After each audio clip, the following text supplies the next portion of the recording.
على سيدنا مولانا محمد اللهم صل على سيدنا السلام علیکم ورحمۃ اللہ وبرکاتہ۔ بسم اللہ الرحمن الرحیم، الحمد للہ والصلاة والسلام علی رسول اللہ۔ آج تو میں سب سے پہلے بہت شکر گزار ہوں اور اپنی سعادت سمجھتا ہوں کہ ہمارے بہت ہی مشفق اور محترم اور محبوب استاذ حضرت مولانا مفتی منور سلطان ندوی صاحب دامت برکاتہم نے اپنے اس شاگرد کو اس بات کا حکم دیا کہ میں ازواج کے ساتھ، بیویوں کے ساتھ حضور اکرم صلی اللہ علیہ وسلم کا کیا سلوک تھا اور اس کی روشنی میں ہمارا کیا سلوک ہونا چاہیے، اس پر تھوڑی دیر آپ حضرات سے میں کچھ عرض کروں۔ میں بہت شکر گزار ہوں صفا آن لائن ٹیم کا، حضرت الاستاذ کا، اور صفا آن لائن کے ایک بہت ہی اہم فرد اور رکن ہمارے عزیز چھوٹے بھائی مولوی محمد شہزی خان ندوی کا، کہ ان سب کی کوششوں سے اس وقت یہ میری چند معروضات آپ کی خدمت میں پہنچ رہی ہیں۔ اس دنیا میں انسان اگر کوئی کام کرنا چاہتا ہے، خاص طور سے مرد اگر کرنا چاہتے ہیں، تو اس کے لیے بہت ضروری ہے کہ ان کو ایک بہت ہی پرسکون گھریلو زندگی حاصل ہو۔ جب تک گھریلو زندگی خوشگوار اور پرسکون نہیں ہوگی، اس وقت تک انسان کا ذہن، اس کا دماغ پوری طرح حاضر اور مطمئن نہیں ہو سکتا ہے۔ اور اللہ تعالیٰ نے شوہر اور بیوی کا جو رشتہ بنایا ہے، یہ دراصل سکون ہی کے لیے بنایا ہے، اور قرآن میں اللہ تعالیٰ نے اس کو جگہ جگہ بیان بھی فرمایا ہے کہ اس رشتے میں ہم نے تمہارے لیے مودت رکھی ہے، محبت رکھی ہے، تاکہ تم ایک دوسرے سے سکون اور اطمینان حاصل کر سکو۔ اور سکون اور اطمینان حاصل کرنے کے لیے بے انتہا ضروری ہے کہ ایک دوسرے کی رعایت ہو، ایک دوسرے کے حقوق ادا کیے جائیں، ایک دوسرے کے جذبات کو اور ایک دوسرے کی نفسیات کو اچھی طرح سے سمجھا جائے۔ اگر ایسا نہیں ہوگا تو پھر حقوق کی ادائیگی نہیں ہو سکتی، اور شریعت نے جو حقوق طے کیے ہیں جب ان کی ادائیگی نہیں ہوگی، اس میں کوتاہی ہوگی، تو پھر آپس میں بدمزگیاں پیدا ہوں۔ کیونکہ اسلام نے ہم کو ایسا کامل اور مکمل طریقہ دیا ہے کہ اس میں کسی بھی پہلو کو چھوڑا نہیں ہے، اور خاص طور سے یہ تو وہ رشتہ ہے شوہر اور بیوی کا جو جنت سے شروع ہوا ہے اور جنت تک جائے گا۔ اللہ تعالیٰ نے پہلے انسان حضرت آدم علیہ السلام کو پیدا فرمایا،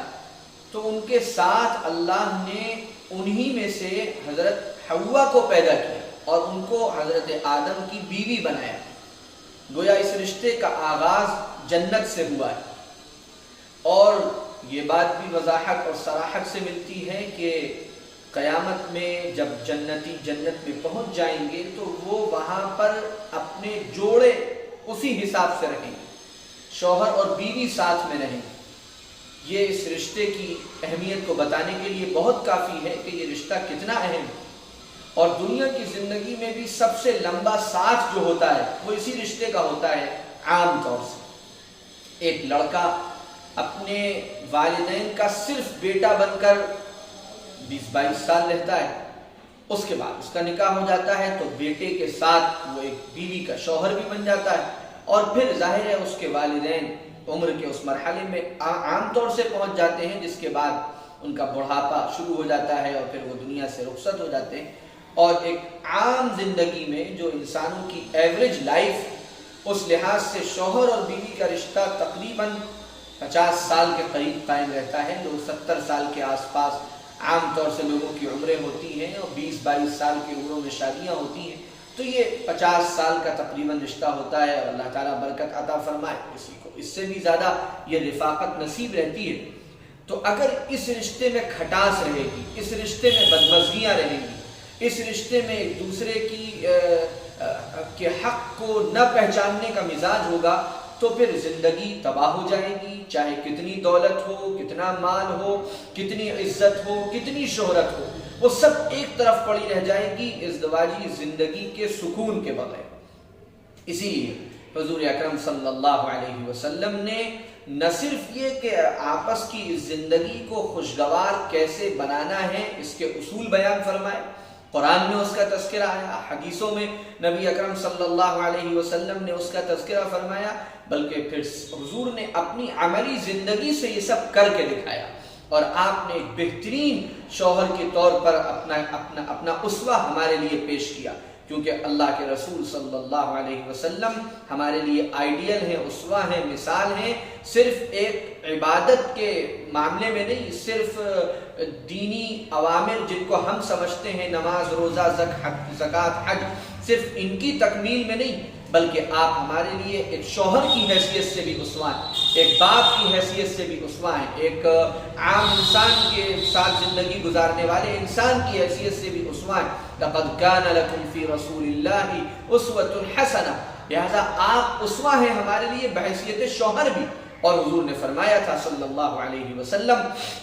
کہ تم میں سب سے بہتر انسان وہ ہے جس کے اخلاق، جس کا کردار اپنے گھر والوں کے ساتھ، اپنے اہل و عیال کے ساتھ سب سے اچھا ہو، اور میں تم میں اپنے گھر والوں کے ساتھ سب سے اچھا ہوں۔ حضور صلی اللہ علیہ وسلم نے اپنی ازواج مطہرات کے ساتھ جس طرح زندگی گزاری کہ آپ نے ان کی دین کی بھی فکر فرمائی، ان کے آرام کی بھی فکر فرمائی، ان کی بہترین معاشرت کی بھی فکر فرمائی،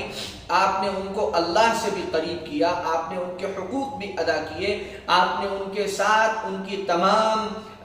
ان جذبات کا بھی خیال کیا اور نفسیات کا بھی خیال کیا جو بحیثیت ایک عورت کے ازواج مطہرات میں جو جذبات تھے اور جو نفسیات تھی، اللہ کے رسول صلی اللہ علیہ وسلم نے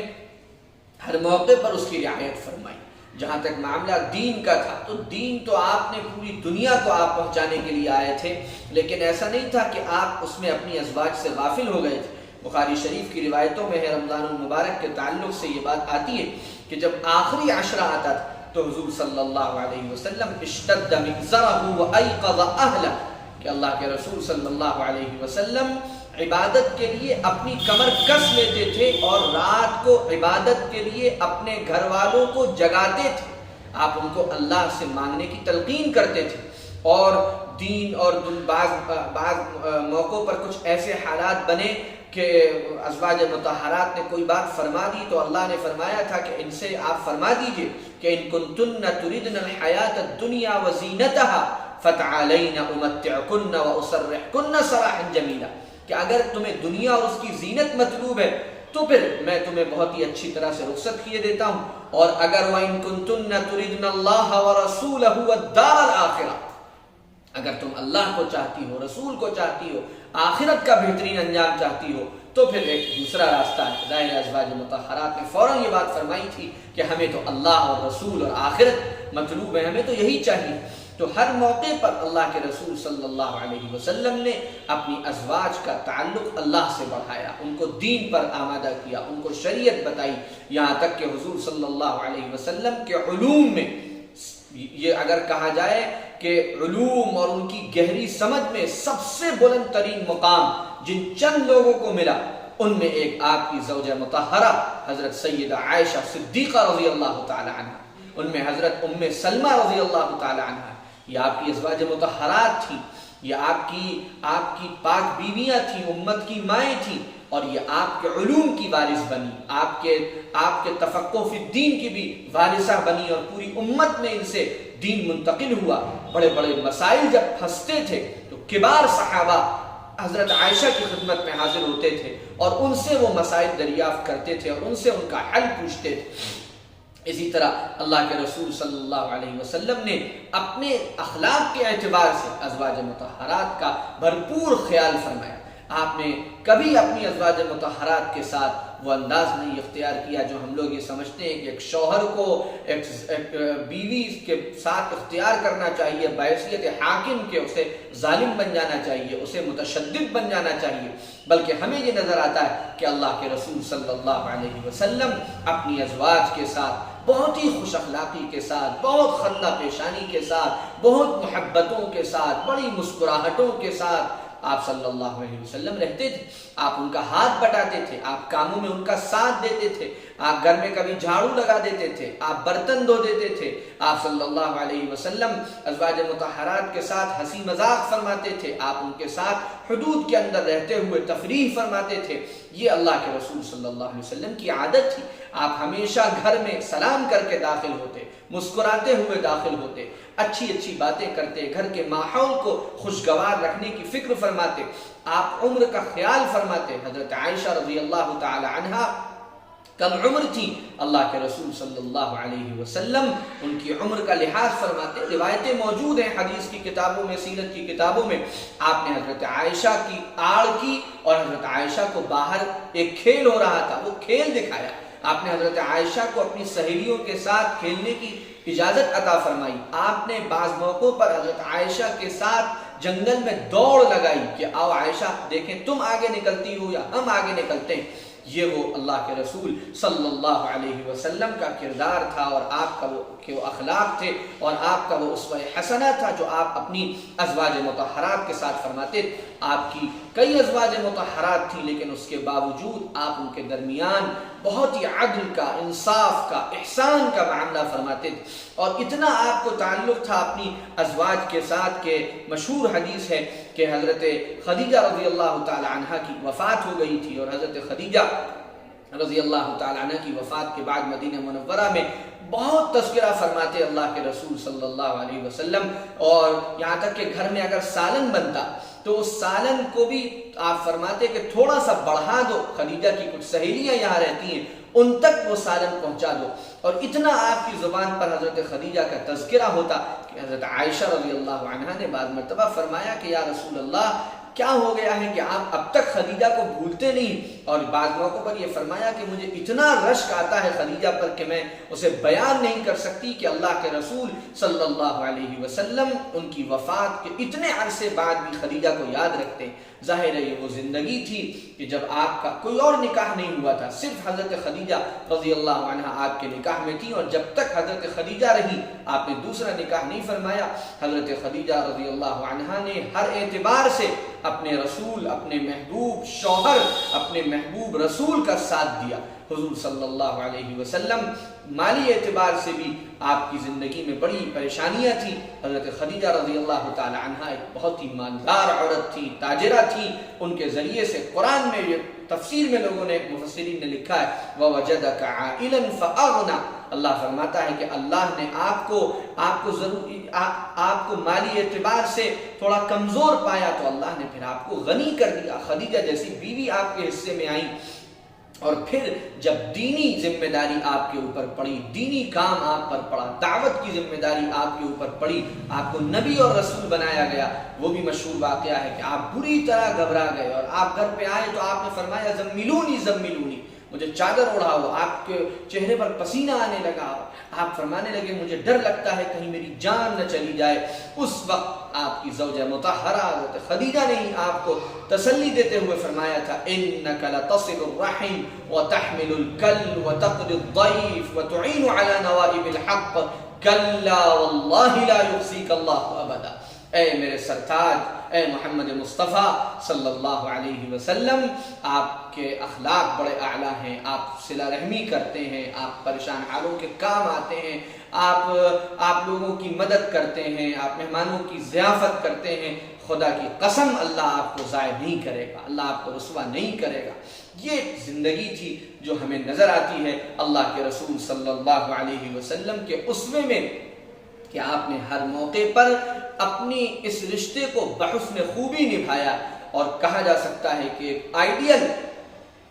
شوہر اور ہسبینڈ اگر کسی کو بننا ہے تو وہ دیکھے محمد الرسول اللہ صلی اللہ علیہ وسلم کے طریقے کو دیکھے، آپ کے اسوہ کو دیکھے، تو اس کو نظر آئے گا کہ اس زندگی میں کیسی محبتیں ہیں، کیسی شفافیت ہے، کیسا اخلاص ہے، کیسی وفا ہے، کیسا ایک دوسرے کا لحاظ ہے، کیسا ایک دوسرے کا خیال ہے۔ یہ زندگی اگر ہم اختیار کر لیں، عورتیں ازواج مطہرات کو اپنے لیے آئیڈیل بنا لیں، اور مرد اللہ کے رسول صلی اللہ علیہ وسلم کو اپنے لیے اسوہ بنا لیں، تو خدا کی قسم گھر جنت بن جائے، گھر میں جنت کا مزہ آنے لگے، گھر میں چٹنی اور روٹی ہو، نمک ہو، لیکن زندگی پرسکون ہو، زندگی میں اطمینان ہو، اس لیے کہ اطمینان اور سکون کا تعلق گھر سے ہے۔ اگر گھر کا ماحول بگڑتا ہے، اگر گھر میں بیوی بگڑتی ہے، گھر میں شوہر بگڑتا ہے، تو گھر کا چین رخصت ہو جاتا ہے، گھر کا سکون اڑ جاتا ہے، گھر کی راحت ختم ہو جاتی ہے۔ پھر عالیشان بنگلوں میں اور نرم اور گداز بستروں پر بھی اور ایئر کنڈیشن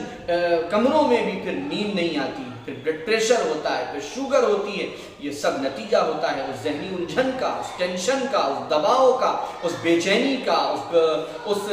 ایک دوسرے کے حق ناشناسی کا، جس کے نتیجے میں سکون ختم ہو جاتا ہے، چین اجڑ جاتا ہے۔ اگر زندگیوں کو پرسکون بنانا ہے تو اس رشتے کو مضبوط کیجیے، اس رشتے میں وفا پیدا کیجیے، اس رشتے میں ایک دوسرے پر اعتماد پیدا کیجیے۔ مرد اپنے آپ کو حاکم نہ سمجھے، مرد اپنے آپ کو حاکم اس معنی میں نہ سمجھے کہ مجھے ہر جگہ بس حکم چلانا ہے اور مجھے ہر حال میں اس سے اپنی خدمت کروانی ہے، اپنی اطاعت کروانی ہے، بلکہ وہ یہ سمجھے کہ مجھے اللہ نے حاکم بحیثیت ذمہ دار کے بنایا ہے، مجھے قوام بنایا ہے، مجھے ان کی بقا کا اس طور پر ذریعہ بنایا ہے، ان عورتوں کی بقا کا، کہ میں ان کی ہر چیز کا انتظام کر سکوں۔ اور شوہر بیوی یہ سمجھے کہ یہ میرے لیے ایک بادشاہ کی طرح ہے، اگر میں ان کو بادشاہ تسلیم کروں گی تو رانی تو میں خود بخود بن جاؤں گی، اور کہیں تھوڑا سا وہ ایڈجسٹ کریں اور کہیں تھوڑا سا وہ ایڈجسٹ کریں۔ قرآن نے کہا تھا فَإِن كَرِهْتُمُوهُنَّ شَيْئًا فَعَسَىٰ أَن تَكْرَهُوا شَيْئًا وَيَجْعَلَ اللَّهُ فِيهِ خَيْرًا كَثِيرًا۔ ہو سکتا ہے کچھ باتیں تمہیں ناپسند ہو، تب یہ سوچ لو کہ اگر کچھ باتیں ناپسند ہیں تو بہت سی باتیں تمہیں پسند بھی ہو سکتی ہیں، بہت سی باتیں تمہیں اچھی بھی لگ سکتی ہیں۔ اور عورتوں کی ذمہ داری ہے کہ وہ پوری طرح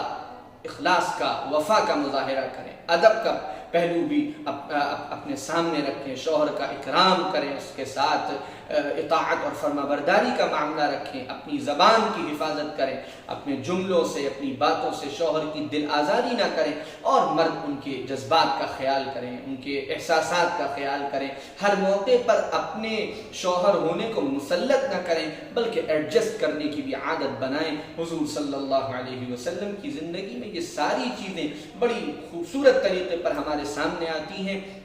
جس کی تفصیلات علماء نے کتابوں میں جمع فرما دی ہیں۔ جب اس طرح یہ زندگی گزرے گی تو ازدواجی زندگی میں ایک سکون ہوگا، اور وہ سکون ایک مرد کے کام کرنے میں معاون ہوگا، وہ مرد کچھ کام کر سکے گا، کچھ آگے بڑھ سکے گا۔ جب اس کی گھریلو زندگی میں انتشار ہوگا تو پھر وہ بڑے بڑے کام کرے گا، لیکن اس کا ذہن اس کا ساتھ نہیں دے گا، اس کا دماغ اس کا ساتھ نہیں دے گا، اور پھر پریشانیاں آتی چلی جائیں گی۔ ان تمام پہلوؤں کو، سیرت کے ان تمام گوشوں کو اگر ہم سامنے رکھیں گے تو ایک خوبصورت معاشرہ وجود میں آئے گا۔ ہمارے گھروں سے، ہم سے ہمارے گھر بنتے ہیں، اور ہمارے گھروں سے ہمارا معاشرہ بنتا ہے، اور ہمارے معاشروں سے پوری امت وجود میں آتی۔ ہم اپنی تبدیلی کو سوچ لیں گے تو دھیرے دھیرے ہمارا گھر بنے گا، جب گھر بنے گا تو پھر دھیرے دھیرے معاشرہ بنے گا، جب معاشرہ بنے گا تو پھر پوری امت بنتی چلی جائے گی۔ اللہ کرے کہ ہم اس بارے میں غور و فکر کریں اور اس زندگی کے اس گوشے کو بہت خوبصورت بنانے کی کوشش کریں،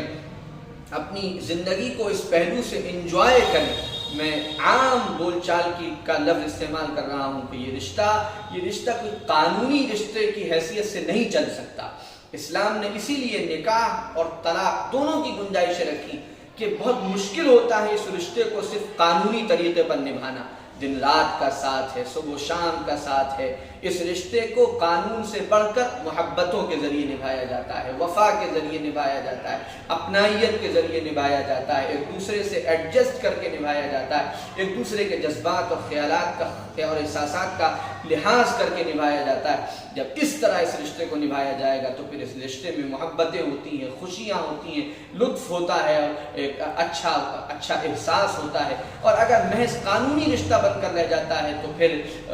ایسی صورتحال ہوتی ہے کہ انسان بظاہر قریب ہوتا ہے اور بظاہر وہ شوہر اور بیوی ہوتے ہیں لیکن دل پھٹے ہوئے ہوتے ہیں اور ایک دوسرے سے الفت اور محبت کے وہ جذبات نہیں ہوتے جو مطلوب ہیں۔ اللہ تعالی ہم سب کو اس پہلو پر غور کر کے بہت اچھی زندگی گزارنے کی توفیق عطا فرمائے۔ میں سب سے اپیل کروں گا کہ اس موضوع پر جو اہم اچھی کتابیں ہیں اردو میں معاشرتی زندگی پر، شوہر اور بیوی کے حقوق پر ایک دوسرے کے لیے، ان کا مطالعہ کریں، علماء کرام کے اس موضوع پر اچھے بیانات سنیں۔ آخر میں بہت شکر گزار ہوں ایک بار پھر اپنے حضرت الاستاذ کا، ان کی پوری ٹیم کا کہ مجھے یہ چند معروضات پیش کرنے کا موقع ملا اور یہ سعادت مجھے حاصل ہوئی۔ جزاکم اللہ خیرا وبارک اللہ فیکم، والسلام علیکم ورحمۃ اللہ وبرکاتہ۔